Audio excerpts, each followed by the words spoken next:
Hey gang, Jason here for the Love of Tractors, and I'm with the brand spanking new Pullin Tractors from Ertl. So the really interesting thing about these, some of these are officially licensed, like this guy. See the Case IH logo, and some of them are not, like this guy.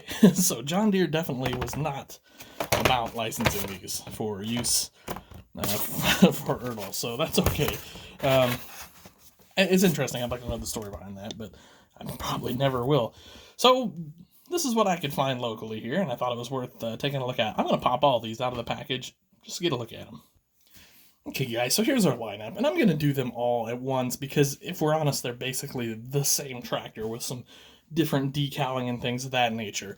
So, I mean, the hoods are different, but it's the same base tractor. Now, one thing I will say I like about these, the wheels and tires look really nice on these, I think. Nice big fat tires, you know, they look like Pullin tires, cool looking chrome rims. The graphics on this blue streak are nice too. You can kind of see all the different sponsor logos and all that sort of thing down there. We've got the exhaust, which I'll be honest, could use an upgrade. They look okay.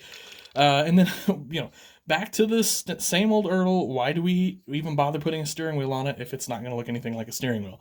But, you know, other than that, I think, you know, the thing we've got to keep in mind while doing this review is these are toys. These are $8 is what these run roughly.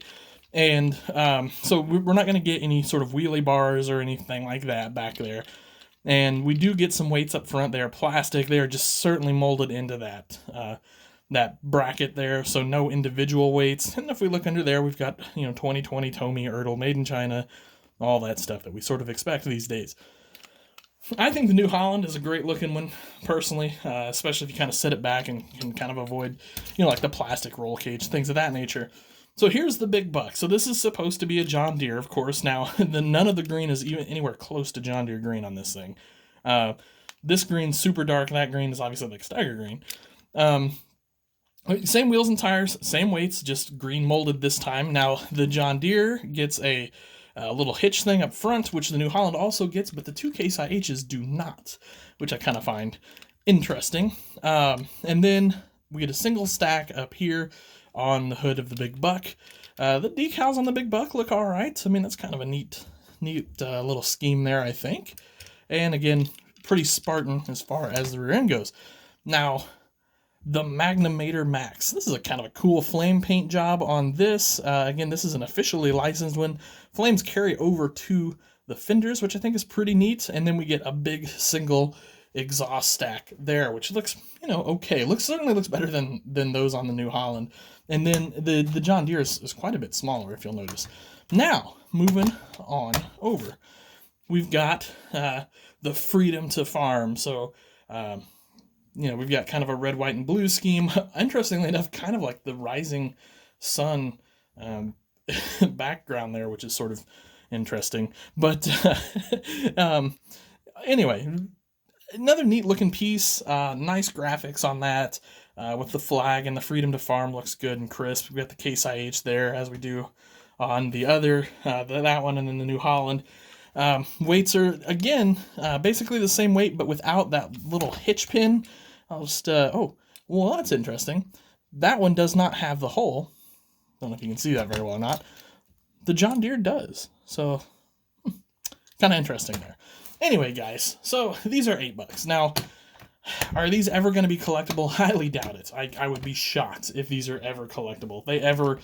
If they ever bring more than, you know, $10, I'd be absolutely shocked, and you probably paid too much if you paid more than that for them. Are they great for play? You betcha. Would they be great on a display? Sure, why not? Stick them on a truck. How about like this guy right here, huh?